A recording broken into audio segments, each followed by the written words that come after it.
라고 불리는 구스타보 두다멜은 베네수엘라의 엘 시스테마 출신입니다. 청소년 오케스트라 엘 시스테마는 궁핍하고 위험한 슬럼가에서 자라나는 아이들에게 음악을 가르쳐 준다면 사회가 변할 수 있다는 한 남자의 믿음에서 출발했습니다. 그리고 그 믿음이 동화처럼 이루어진 거죠. 이처럼 음악은 때로는 수많은 사람들의 삶을 바꿔놓는 기적을 만들어내기도 합니다.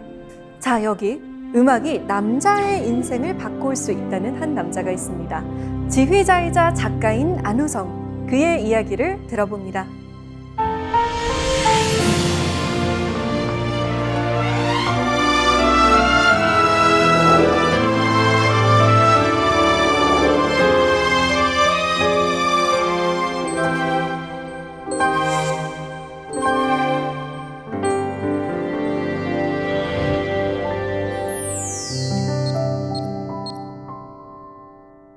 네, 지휘자님 안녕하세요. 네, 안녕하세요. 네, 반갑습니다. 요즘 남자 그리고 여자 이렇게 이슈가 굉장히 뜨거운데 왜 지휘자님께서 클래식이 남자의 인생을 바꿀 수 있다라고 말씀하신 건지 궁금해요. 특별히 남자나 여자를 위한 클래식이 따로 있는 건 아니고요. 네. 아무래도 제가 남자다 보니까 남자의 이야기와 남자의 문제에 조금 더 많은 공감을 하고 있는 것 같습니다. 제가 클래식 이야기를 통해서 남자들의 이런 문제들을 조금 좋은 쪽으로 이끌고 갈 수 있는 길라잡이가 될 수 있지 않을까 그렇게 생각해 봤습니다. 그러면 오늘 강연은 여자는 들으면 좀 이득이 없나요? 여성분들 충분히 들으셔도 되고요. 네. 어린 청소년들이나 젊은 친구들, 아이들 모두 들으셔도 좋습니다. 네, 사실 클래식 하면 좀 듣는 사람들이나 듣는 음악이다라는 편견을 가지고 있는데요. 오늘 저희가 쉽게 들을 수 있을까요? 네, 걱정 안 하셔도 되겠습니다. 알겠습니다. 네, 그러면 지휘자님의 안내에 따라서 클래식 세계에 한번 입문해 보도록 하겠습니다. 잘 부탁드립니다. 네.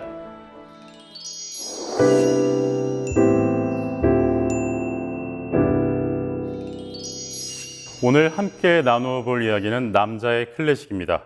우리나라 중년 남성들의 이미지가 어떤가요? 꼰대라는 소리를 좀 많이 듣죠. 일단 표정이 굉장히 무표정합니다. 그리고 퉁명스러워요.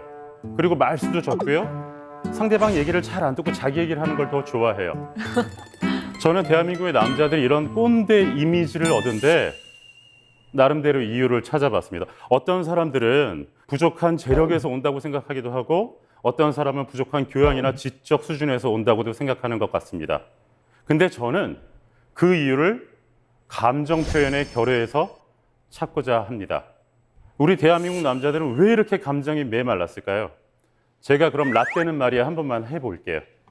저 어렸을 때만 하더라도 말을 배우자마자 바로 가장 먼저 배운 교육이 남자는 죽을 때까지 딱 3번만 우는 거야. 남자 그렇게 말 많이 하면 안 돼. 남자 그렇게 가벼워서 어디다 쓰니? 뭐 보통 이런 얘기를 듣고 자랐어요. 그래서 학창시절이 되잖아요. 그럼 역시 그렇죠. 감정이 좀 풍부하거나 감수성이 예민하면 친구들한테 놀림거리가 되기 딱 좋았습니다. 그렇게 군대를 가죠. 제가 군대에서 가장 많이 혼난 일이 뭔지 아세요? 웃냐? 좋냐? 자기 감정을 참고 살아야 돼. 꾹꾹 이렇게 참고 사는 생활을 보면 남성들을 좀 대변해서 지금 과장해서 얘기해 보면 이렇게 감정이 메마른 것도 충분히 저는 이해가 가고도 남습니다. 그래서 저는 남자들이 좀 음악을 많이 들었으면 좋겠습니다. 왜냐하면 음악은 메마른 마음이나 딱딱하게 굳어버린 감정을 촉촉하게 적셔주기도 하고 부드럽게 주물러 주기도 합니다. 자, 그러면 오늘은 저와 함께 음악가와 음악에서 비롯한 감정 수업을 해보도록 하겠습니다.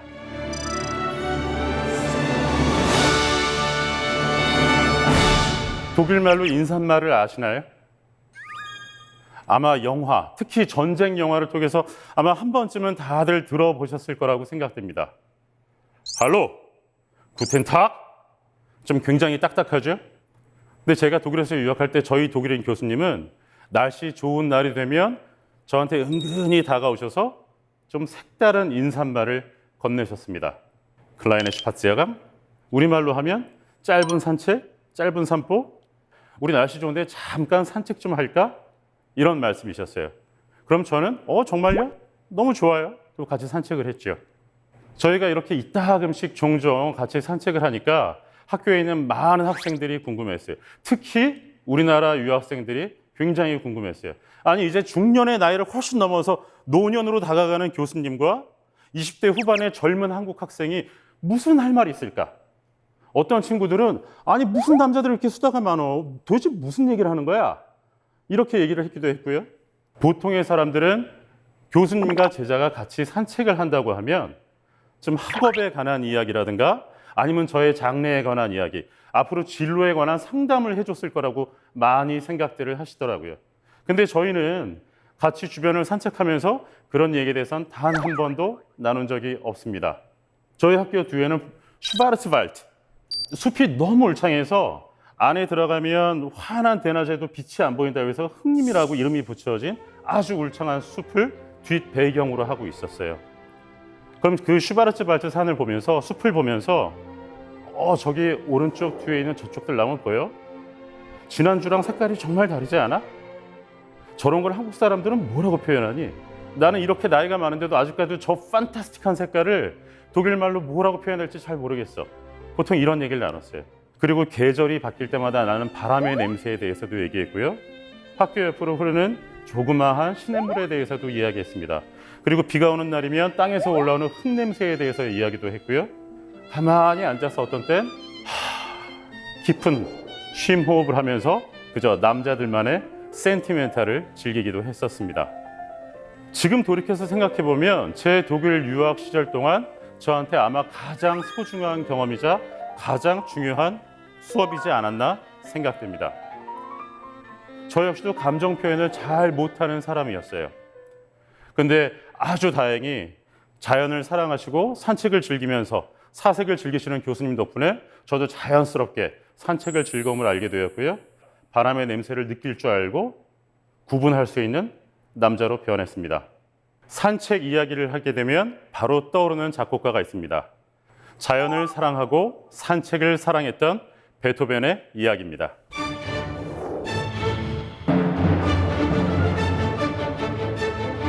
30살 무렵이 되자 베토벤은 의사로부터 청청병력 같은 소식을 듣게 됩니다. 바로 베토벤의 귓병에 관한 이야기였죠.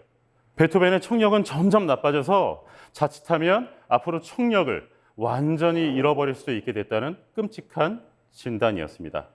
그래서 그 진단을 듣자마자 베토벤은 당장 짐을 싸서 이 복잡한 도심을 떠나 위인 근교의 하일리겐슈타트라는 도시로 떠나게 됩니다.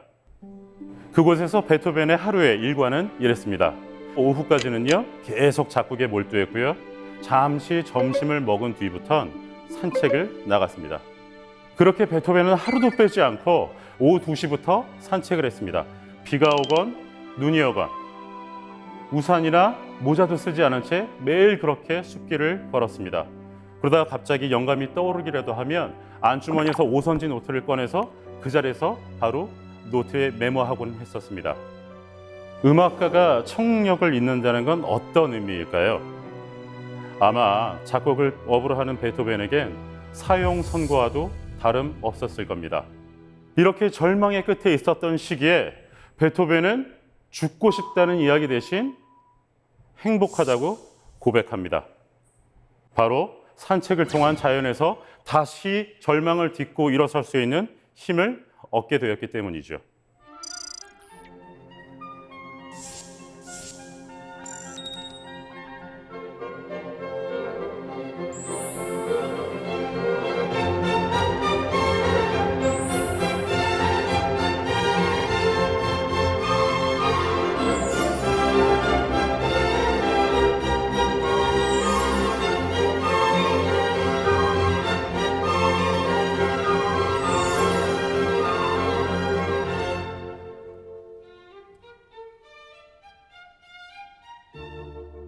지금 들으신 작품은 베토벤 교향곡 제6번 전원이라는 작품입니다.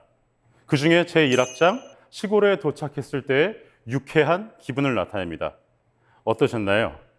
베토벤의 다른 곡들과는 조금 다른 느낌일 겁니다. 자유를 향한 굳은 의지나 초월적인 인간의 모습보다 오히려 따뜻하고 어머니 품처럼 포근함을 느끼게 됩니다. 그러니까 자연과 함께 아름다운 마음과 동심이 깨어나는 걸 음악에 잘 표현한 작품입니다. 베토벤은 직접 이렇게 얘기했습니다. 이 작품은 전원에 대한 묘사나 회상이 아니라 자연에 대한 내 감정의 표현이라고요.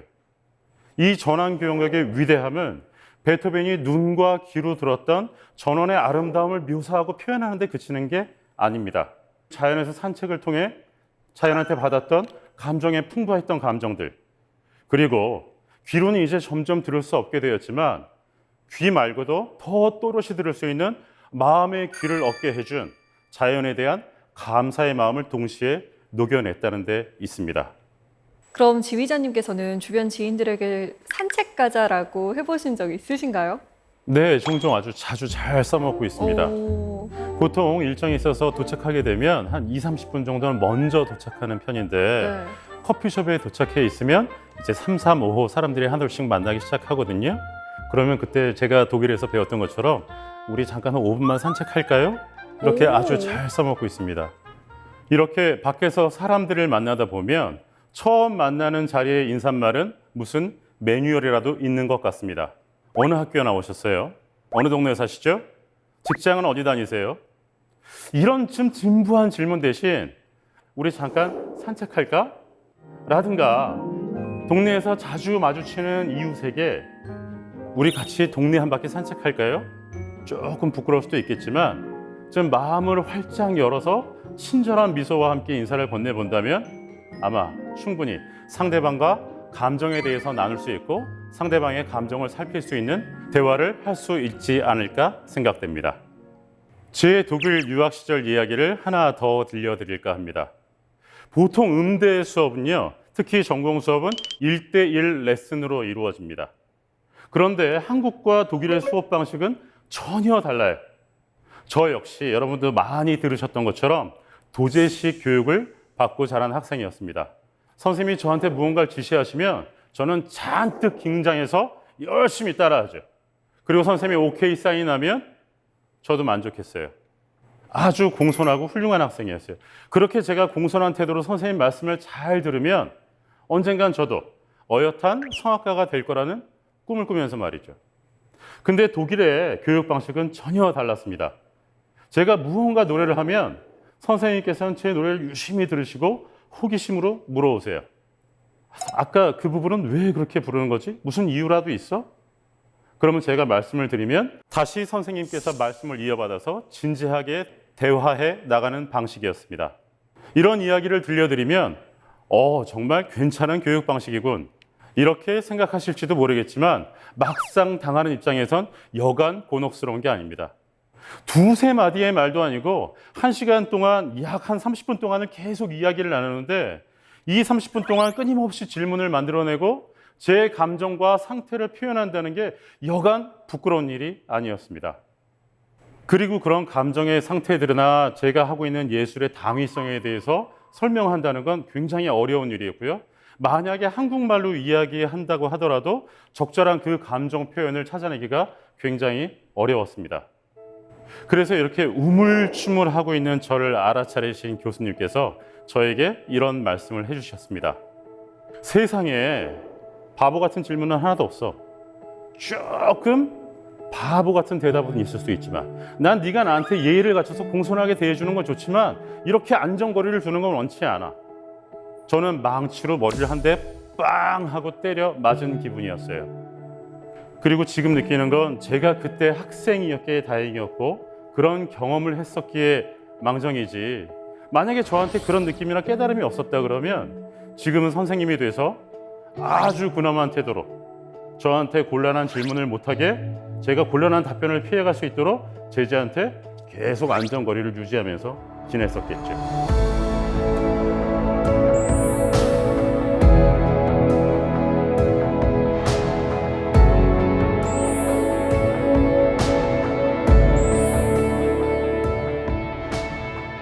이번에 소개시켜드릴 작곡가는 모범생과는 전혀 거리가 먼 말 안 듣는 학생, 프랑스 인상주의의 작곡가 클로드 드뷔시입니다. 드뷔시는 피아노에 굉장히 재능이 많은 소년이었어요. 평생 어렸을 때 피아노를 일찍 접해본 것도 아니었는데 8살에 우연히 접한 피아노를 겨우 단 1년만 레슨 받고 프랑스 음악의 본진인 파리 음악원에 입학하게 됩니다. 그것도 까르멘을 작곡한 비제 같은 위대한 작곡가를 길러낸 위대한 스승 마리 몽테르에게 사사받으면서 말이죠. 그리고 겨우 입학한 지 1년 만엔 그 어려운 쇼팽의 피아노 협주곡을 협연할 정도로 굉장히 훌륭한 피아노 수준을 갖추게 됩니다. 그런데 피아노에 대한 이렇게 뛰어난 재능에도 불구하고 드뷔시는 그렇게 피아노를 열심히 공부한 학생이 아니었어요. 선생님이 모차르트나 하이든의 곡을 숙제로 내어주면 자기 마음대로 현악사 중주로 편곡해서 피아노를 친다거나 연주곡, 연습곡에 뜬금없이 앞에 프렐류드, 전주곡을 갖다 붙여서 작곡하는 그런 방식이었어요. 그리고 토시 하나 틀려서는 안 되는 바흐의 바로크 음악도 낭만주의 음악풍으로 자기의 감정을 잔뜩 실어서 연주하곤 했었습니다.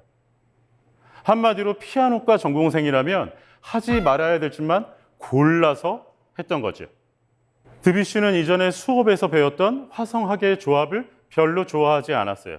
그 대신에 어디서 한 번도 듣도 보지도 못한 요상하고 괴랄할 화성들을 만들어내기 시작했죠. 그리고 자기만의 방식으로 전개시키고 계속 쌓아가고 붙여나갑니다. 하지만 이때부터 드뷔시 인상주의 음악의 작품은 자기의 색깔을 점점 나타내기 시작합니다.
만약에 드뷔시가 그냥 공손하기만 한 학생이었으면 어땠을까요?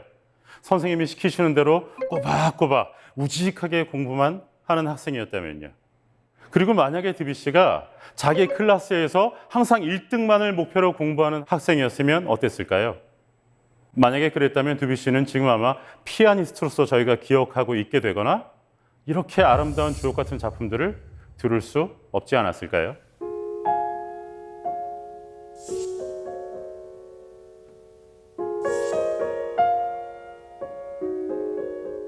혹시 슈베르트 좋아하시나요?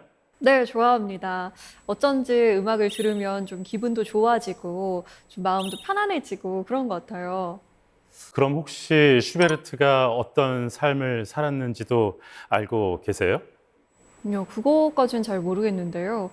어떤 삶을 살았나요? 자신의 음악과 좀 비슷한 삶을 살았나요? 어땠나요? 아마 음악 역사상, 음악사 전체를 통틀어서 가장 궁핍하고 가장 불쌍한, 가여운 삶을 산 작곡가가 아닌가 생각됩니다. 슈베르트는 살아생전에 이름을 알린 작곡가가 아니었어요. 아주 짧은 생을 살다 갔는데 겨우 31살의 나이로 세상을 떠났습니다. 이 31살을 사는 동안 슈베르트는 늘 배고팠어요. 평생 번듯한 직장을 가져본 적이 단 한 번도 없습니다. 그나마 단 한 번 가졌던 일자리가 자기 아버지가 교장 선생님으로 계시는 초등학교의 교사, 그것도 음악 보조 교사가 전부였습니다.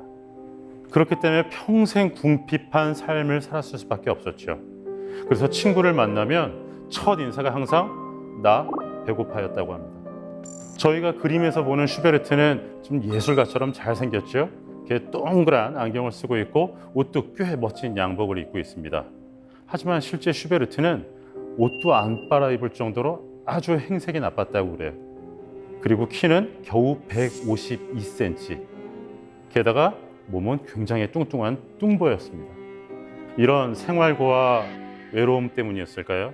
젊은 나이에 몸도 굉장히 망가진 상태였어요. 그래서 이 배고픔과 외로움에 지쳐 쓰러져 잠이 들 때에도 내일 아침 깨어나지 않도록 매일매일 기도했습니다.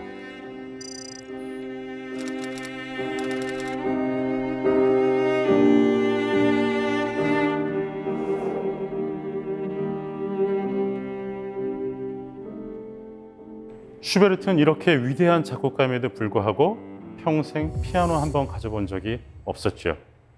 지금도 슈베르트의 많은 작품들을 보면 피아노로 연주하기 굉장히 까다로운 곡들이 많다는 걸 알 수 있습니다. 그 이유를 찾아보면 아마 슈베르트가 기타로 작곡해서 그렇지 않았나. 그러니까 그랬던 거죠. 기타로 작곡을 하고 머릿속으로는 피아노의 사운드를 상상하는 거예요. 그런 열악한 상황 속에서 작곡해낸 곡이 무려 1000여 곡을 작곡했습니다. 31살에 죽었으니까 약 13년, 14년 정도 작곡했다고 계산을 해보면 1년에 약 80곡 정도를 작곡한 셈이죠. 그렇게 따지면 3, 4일에 한 곡은 작곡을 해야 된다는 계산이 나옵니다. 그리고 말년이 되어서는 어느 정도 인기가 점점 알려져서 이제 돈도 조금씩 벌리기 시작했어요. 그래서 밀렸던 빚도 좀 갚고 이제 마침내 드디어 피아노를 장만할 수 있게 됩니다. 그리고 그 다음 해 세상을 떠납니다.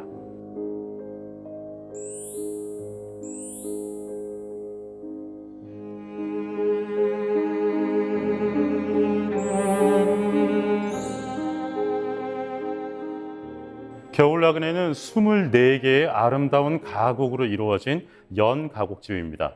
연가곡집은 무슨 이야기냐면 음악 안에 들어있는 음악적 내용이나 줄거리, 텍스트의 내용이 개연성과 시간의 순서대로 흘러간다는 뜻을 뜻합니다. 한마디로 줄거리가 이어진다는 이야기죠. 이방인으로 와서 이방인으로 떠나간다는 가사로 시작하는 겨울나그네는 상당히 비극적인 정조로 가득한 노래입니다. 사랑의 상처와 시련으로 이제 원치 않는 여행길을 떠나야 되는 한 청년이 있습니다. 이 청년은 좀 있다가 봄이 되면 가도 되고 아니면 당장 내일 하루라도 더 잠을 자고 기다려서 내일 아침에 떠나도 될 것을 굳이 깜깜한 밤의 여행을 떠납니다. 그것도 사람이 다니는 길이 아니라 야생 동물의 발자국을 보고 말이죠. 달빛에 의지하면서요.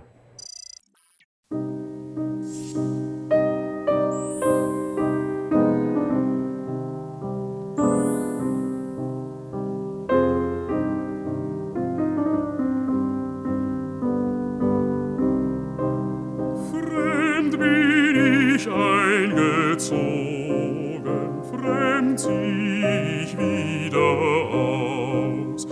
Der Mai war mir gewogen mit manchem Blumenstrauß. Das Mädchen sprach voll Liebe, die Mutter gar voll Ehe. Das Mädchen sprach voll Liebe, die Mutter gar voll Ehe. 자, 남성분들 괴롭거나 외로우실 때 어떻게 하시죠? 혹시 나는 괜찮아 하고 더 센 척하지는 않으시나요? 아니면 애써 나오는 음료를 먹으면서 속으로 혼자 울면서 아파하지는 않으시나요? 저는 그런 분들께 슈베르트의 겨울 나그네를 들으면서 같이 울라고 권해드리고 싶습니다. 슈베르트의 겨울 나그네는 단순히 쓸쓸한 미학에 그치는 것이 아니라 저희의 아픔과 절망과 슬픔을 치유해주는 힘을 갖고 있습니다. 슬픈 선율은 몸을 굽이굽이 휘 돌아서요. 저희 가슴속에 있던 절망이나 아픔을 덜어내주고 씻어주기도 합니다. 잘 가꾸어진 정원보다 들판에 핀 들꽃이 그리고 아름답게 끝나는 러브스토리보다 시련의 아픔의 이야기에 더 눈길이 가는 건 저렇게 가장 낮은 곳에 가장 보잘것 없는 곳에 발견한 순수함은 치유의 힘을 갖기 때문입니다. 우울하고 슬플 때, 고독하다고 느낄 때 밝아지려면 밝아지려고 할수록 오히려 더 슬픔은 옥죄어 오기 시작합니다. 그럴 때 이렇게 치유하는 클래식을 음악을 들으면서 힐링을 해보시는 건 어떨까요? 만약에 여러분께서 지금 들려드리는 이런 아름다운 곡들을 한두 곡 정도 마음에 갖고 계신다면 아픔과 슬픔과 절망의 순간 때마다 굳이 밖에서 술을 마시거나 괴로워하시지 않더라도 음악과 함께 충분히 슬기롭게 헤쳐나갈 수 있으시리라 생각됩니다.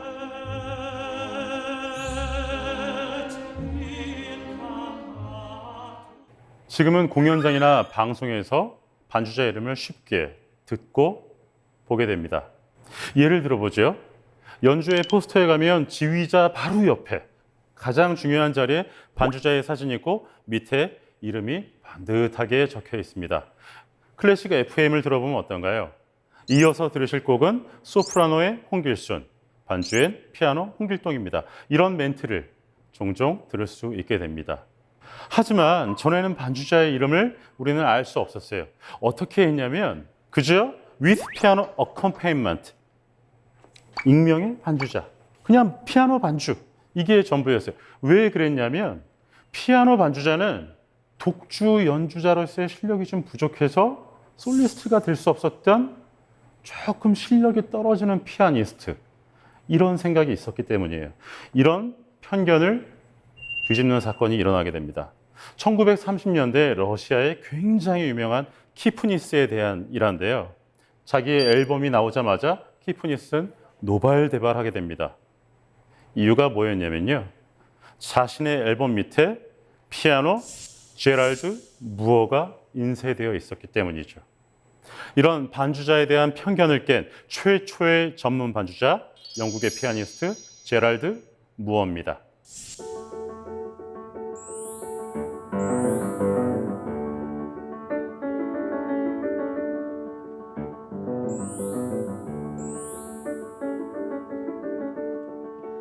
항상 최고 수준의 연주와 완벽한 해석으로 훌륭한 무대를 선보였던 제랄드 무어는 모든 성악가들이 함께 연주하고 싶은 반주자였습니다.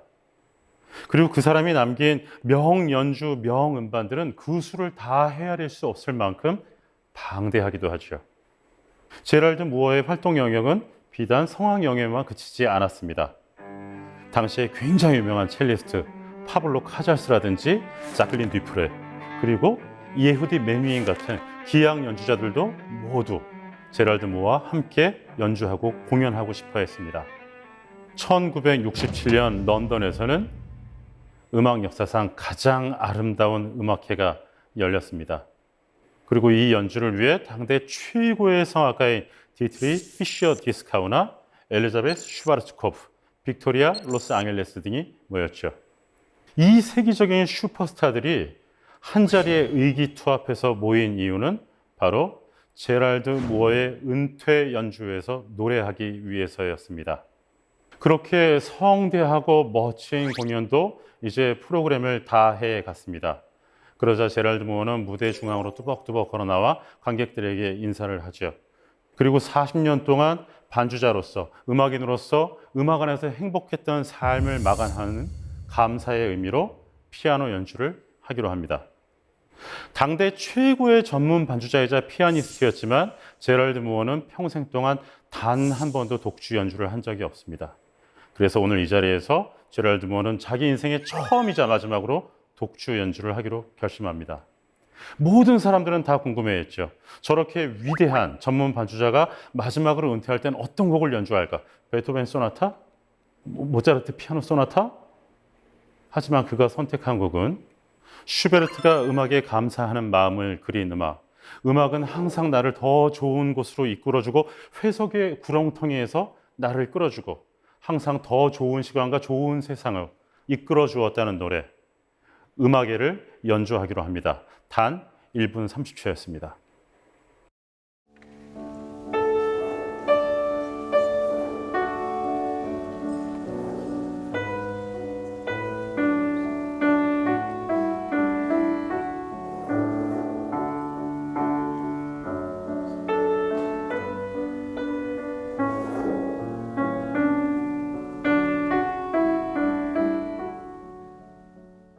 이렇게 제랄드 무어는 평생 동안 약 40년이라는 시간 동안 자신을 음악 안에서 살게 해준 무대와 음악에게 감사의 인사로 자신의 커리어를 마쳤습니다. 그리고 사람들은 제랄드 무어의 앞날을 축복이라도 해주듯이 박수 소리도 요란하지 않았고 그 누구도 앵콜을 외치지 않았습니다. 음악하는 사람으로서 음악가의 위대함을 말할 때 음악가의 가장 위대한 점은 뼈와 살을 깎는 연습이 아닙니다. 수천 번의 연습보다 정말 더 힘든 건 상대방과 같이 협주한다는 데 있습니다. 같이 협주를 한다는 건 나와 같이 하는 파트너에 대해서도 충분히 공부해야 되고 연구해야 되고 아주 세심한 감정 하나하나까지 캐치할 수 있어야 됩니다. 그리고 그렇게 할 수 있는 유일한 방법은 내가 언제든지 상대방에 맞출 수 있도록 내 마음을 살짝 무른 상태로 만들어두는 것이죠. 은퇴 연주회에서 고백하길 제럴드 무어는 이렇게 얘기했습니다. 나는 종종 내가 반주자로서의 전통적인 태도인 조심성을 잃어버리고 너무 크게 연주하지 않나 늘 걱정되었다고 고백했습니다. 꼰대의 가장 큰 특징 중에 하나가 남의 이야기를 잘 안 듣는 거죠. 그리고 목소리가 아주 크다는 데 있죠. 제럴드 무어를 보면서 이런 소통의 미학을 느껴보게 됩니다. 항상 남들보다 목소리를 크게 내세우기보단 오히려 자신의 목소리를 주면서 남의 이야기를 더 많이 들어주는 것이 인생에 있어서도 아름다운 협주를 만들어내갈 수 있는 비법이 아닌가 생각해 보게 됩니다.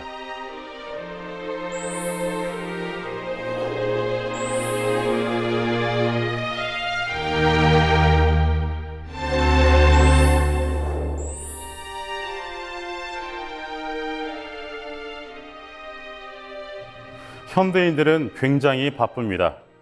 그 중에서도 특히 도시에서 사는 중년의 남자들은 아주 바쁜 일정을 보내죠.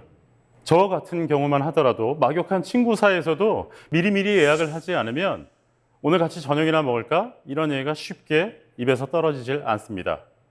하루는 어느 한가한 오후에 친구랑 둘이서 커피숍에서 커피를 마시면서 오후를 즐기고 있었습니다.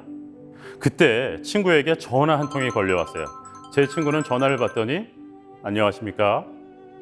제가 지금 잠깐 손님이 와 계셔서요. 제가 미팅 끝나면 바로 전화 드리겠습니다. 뭐 그렇게 악의적인 거짓말은 아니지만 저로서는 잘 이해가 안 갔어요. 아니 그냥 친구랑 커피 한 잔 마시고 잠시 후에 전화 드릴게요 하면 될걸? 왜 이렇게 불필요한 거짓말을 하지? 제 친구는 실제로도 굉장히 바쁜 사람이었지만 남들한테 항상 바쁘게 일하는 사람처럼 보이려고 실제보다 더 바쁘고 정신없이 쫓기면서 살고 있는 것 같았습니다. 그리고 그 친구 메신저의 프로필에는 이렇게 적혀 있었습니다. 졸면 죽는다. 이쯤 되면 한번 좀 심각하게 생각해 봐야 하는 거 아닐까요? 왜 중년의 남자들은 바쁘지 않으면 불안해할까요? 왜 언제부터 이렇게 바쁜 삶이 남자들의 미덕이 된 걸까요?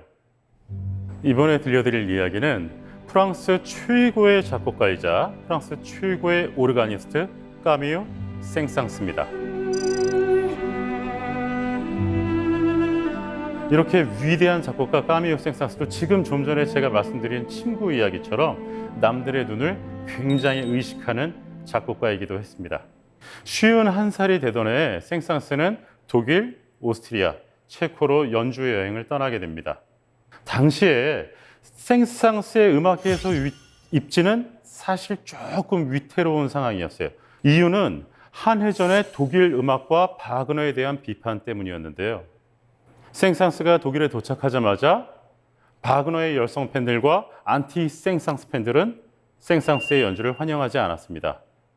그래서 생상스는 오스트리아의 빈과 체코의 프라하 단 2개의 도시에 제외한 모든 도시에서의 연주를 금지당하게 되죠. 자, 이제 연주도 망했고 자기 입지는 더 위태로워졌죠. 그러면 하루빨리 당장 프랑스로 돌아가서 자신의 다음 프로젝트에 매진해야 될는지도 모르겠습니다. 자, 힘들 때 우는 자가 인류던가요? 힘들 때 웃는 자가 인류죠. 생상스는 프랑스를 가는 대신에 모든 걸 다 내려놓고 오스트리아 시골 마을에 있는 자기의 친구이자 첼리스트인 샤를 르부크를 방문하게 됩니다. 그렇게 방문하게 된 오스트리아의 작은 시골 마을에선 마침 사육제가 열리고 있었는데요. 친구 샤를 르부크는 생상스에게 이렇게 대단한 프랑스의 위대한 작곡가께서 와주셨으니 사육제의 마지막 날을 위한 곡을 작곡해달라고 부탁하게 됩니다. 자, 연주에는 홀라당 말아먹었겠다. 그래, 좋아. 여기서는 나에 대해서 욕하거나 비평 기사를 쓴 기자들도 없어. 이렇게 가볍게 편안하게 마음을 먹고 자기 마음대로 내키는 곡을 작곡하기 시작합니다. 그렇게 탄생하게 된 작품이 바로 동물의 사육제입니다.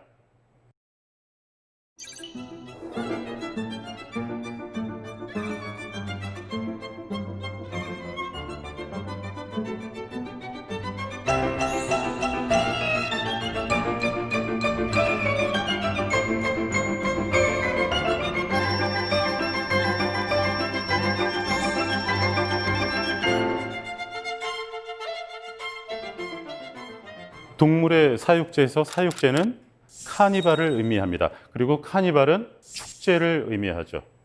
자, 축제는 어떻죠? 평소에 자신의 모습을 내버리고 축제 자체를 실컷 즐기죠. 다 큰 어른이 꽃갈 모자를 쓰기도 하고요. 얼굴에 우스꽝스러운 분장을 하기도 합니다.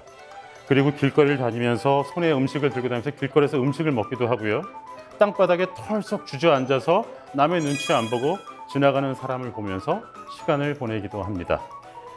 이렇게 생상스는 축제 현장에서 여유를 찾았고요. 여러 사람들을 만나면서 많은 음악적 영감을 얻게 됐습니다.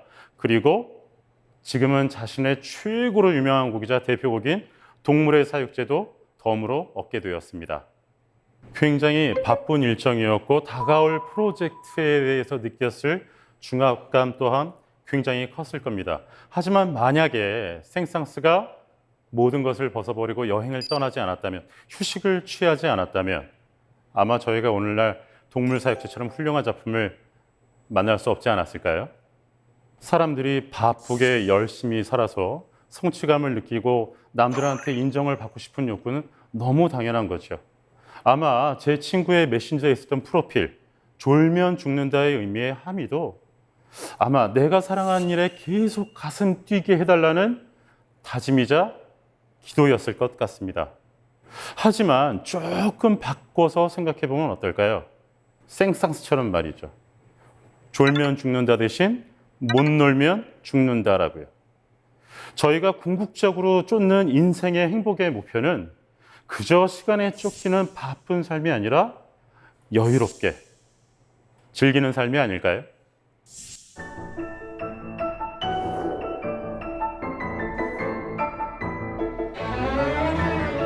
요즘 남자들의 대화에서 절대로 빠질 수 없는 주제가 있습니다. 바로 건강과 외모에 관한 이야기입니다. 비타민이나 영양제는 말할 것도 없고요.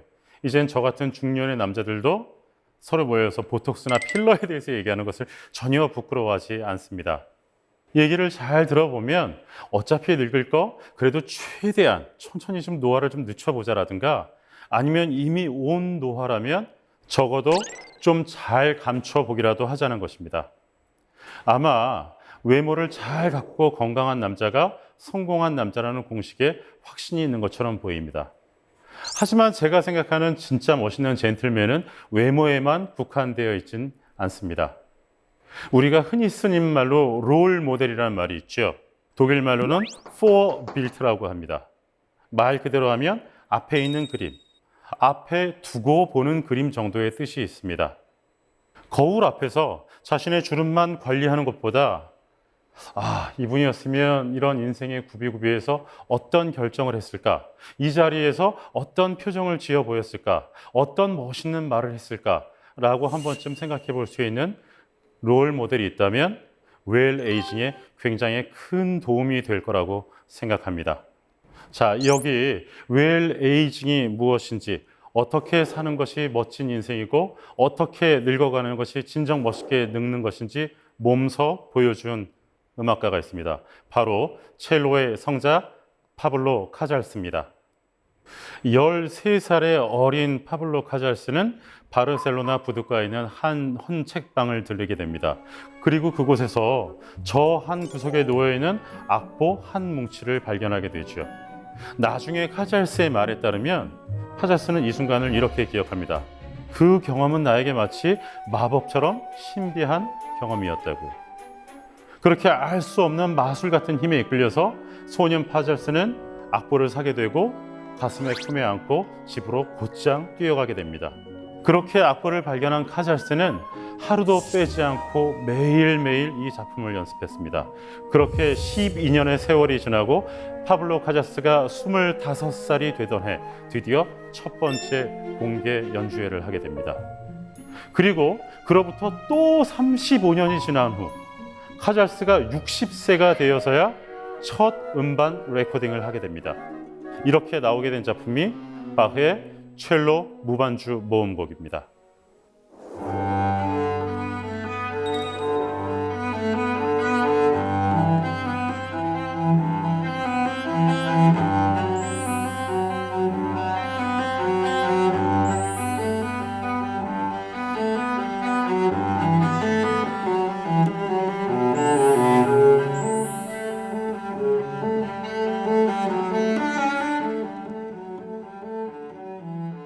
카잘스가 바흐의 무반주 첼로 모음곡집을 발견하기 이전에도 세상엔 이미 그 존재를 알고는 있었습니다.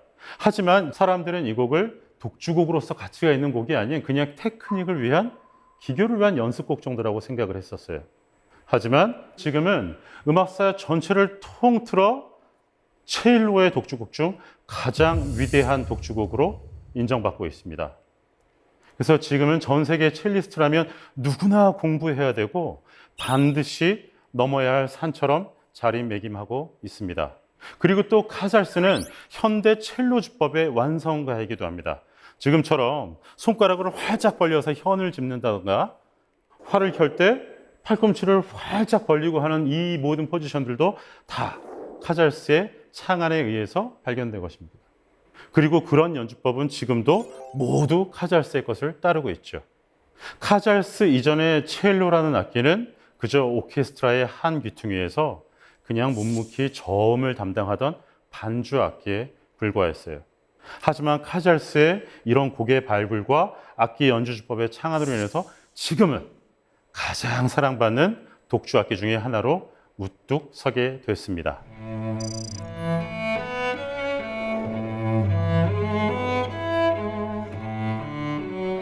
한 기자가 첼로의 성자 카잘스에게 이런 질문을 던졌습니다. 선생님은 첼로의 성자로 불리우시면서 이미 세계 최고의 첼리스트이십니다. 그런데도 하루도 빼지 않고 매일 6시간씩 연습하시는 이유가 무엇입니까? 카잘스는 화를 내려놓고 이렇게 말했습니다. 왜냐하면 나는 지금도 매일 조금씩 좋아지는 걸 느끼기 때문이지. 이때 카잘스 나이 95세였습니다. 카잘스는 한 음악가로서뿐만 아니라 한 인간으로서 어떤 삶의 태도를 갖고 살아야지 보여준 매우 좋은 전형이라고 생각합니다.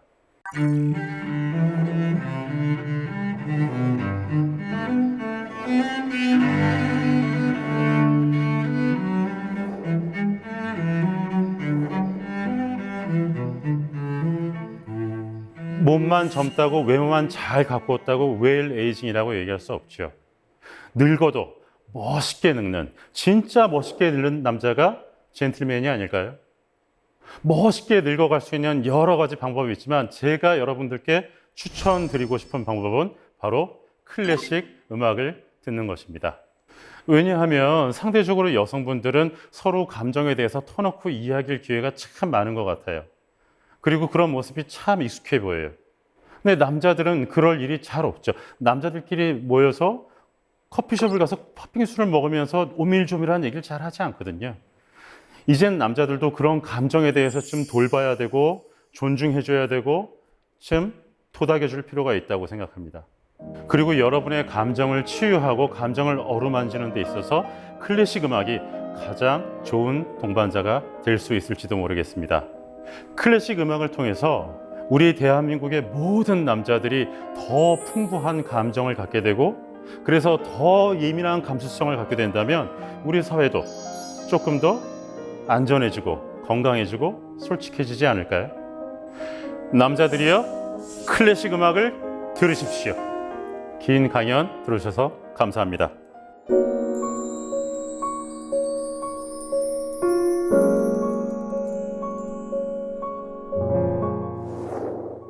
네, 강연 정말 잘 들었습니다.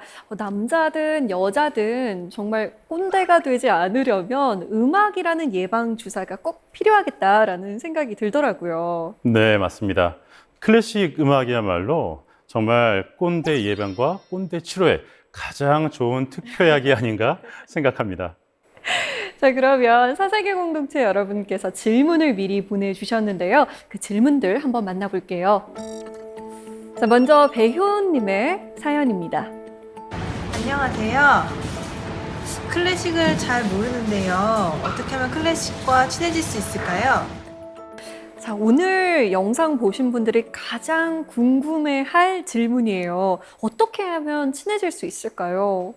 우선은 들어보는 게 가장 중요하고요. 음악을 듣다 보면 자기가 밝은 음악을 좋아하는지 아니면 조금 진지한 음악을 좋아하는지 아니면 성악가의 목소리를 좋아하는지 금관악기를 좋아하는지 목관악기를 좋아하는지 자기의 취향을 찾아갈 수 있어요.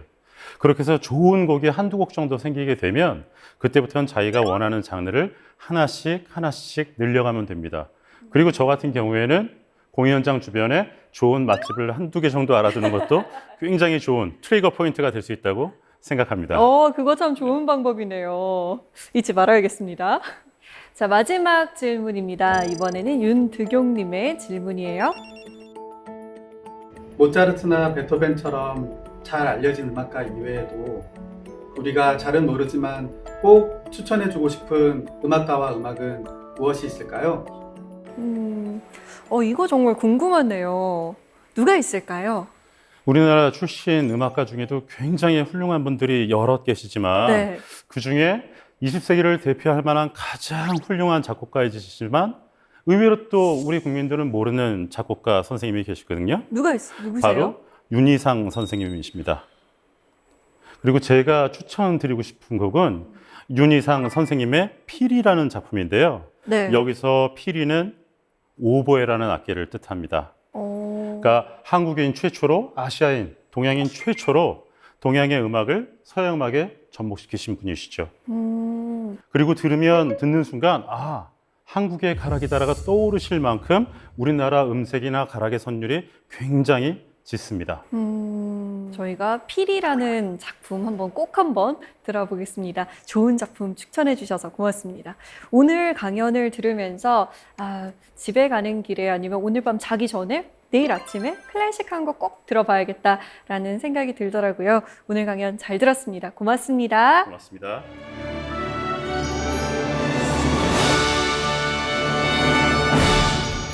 비대면 사회가 되면서 일상을 지배하는 스마트폰의 위력이 점점 더 세지고 있습니다. 오늘 하루만큼은 디지털 공해에서 좀 벗어나고 싶다. 무인도에서 홀로 자유를 누렸을 로빈슨 크루소가 부럽다 하시는 분들, 생각보다 쉬운 방법이 하나 있습니다. 바로 스마트폰 전원을 끄는 겁니다. 아마 무인도가 따로 필요 없을걸요? 대신에 클래식곡 음악을 한 곡 찾아서 들어보는 건 어떨까요? 다시 전원을 켰을 때는 조금 더 마음이 말랑말랑해졌을 겁니다. 사세계 공동체 스미다. 저희는 다음 시간에 찾아오겠습니다.